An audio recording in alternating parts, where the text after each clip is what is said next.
People, by the people, for the people. কে বলেছিলেন এই সংজ্ঞাটা? আমেরিকার 16তম প্রেসিডেন্ট আব্রাহাম লিঙ্কন, একজন মুচির ছেলে। সেই গণতন্ত্রের কি আছে? আপনি নিশ্চয় বলতে পারেন আমি কম বেশি শিক্ষিত।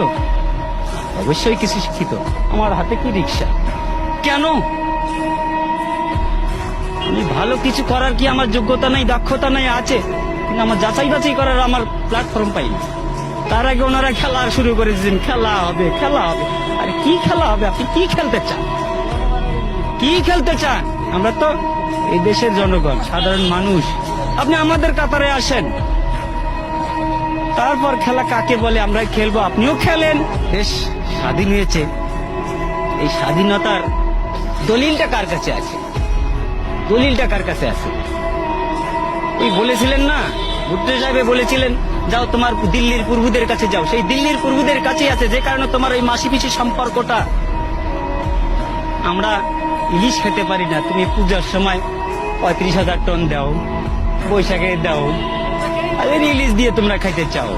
আমার আছে 42 বছর বয়সে আমি পাইনি আজ পর্যন্ত নিজের হাতে নিজে রোজগার করা টাকা দিয়ে এক পিস ছোট হোক বড় হোক একটা ইলিশ মাছ কিনতে। আরে বৈশাখ মাসে আমরা ইলিশ দিয়ে পান্তাবো কোথার থেকে? লবণ দিয়ে তো খাওয়ার সুযোগ পাই না।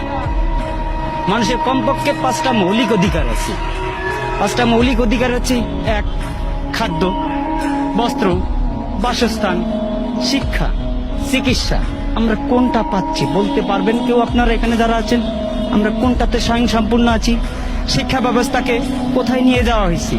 শিক্ষা ব্যবস্থাকে এমন একটা জায়গায় নিয়ে যাওয়া হয়েছে যেখানে ব্যবসা তো আছেই, কিন্তু শিক্ষা ব্যবস্থা, আগামীকাল থেকে পরীক্ষা আছে কিছু কিছু জায়গায়। আমার ছেলের জন্য আমি পরীক্ষার ফিস পাঠাই দিছি এই রিক্সা চালিয়ে। সেখানে দেখলাম যে বাবা তোমার পরীক্ষা কিভাবে হবে? বলতেছে 8-10 জন করে গ্রুপ নিয়ে হবে পরীক্ষা। এটা কোন ধরনের শিক্ষা ব্যবস্থা? 8-10 জন করে নিয়ে গ্রুপ নিয়ে পরীক্ষা হবে?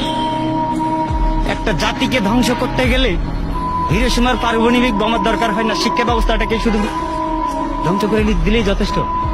সেই ব্যবস্থাই করে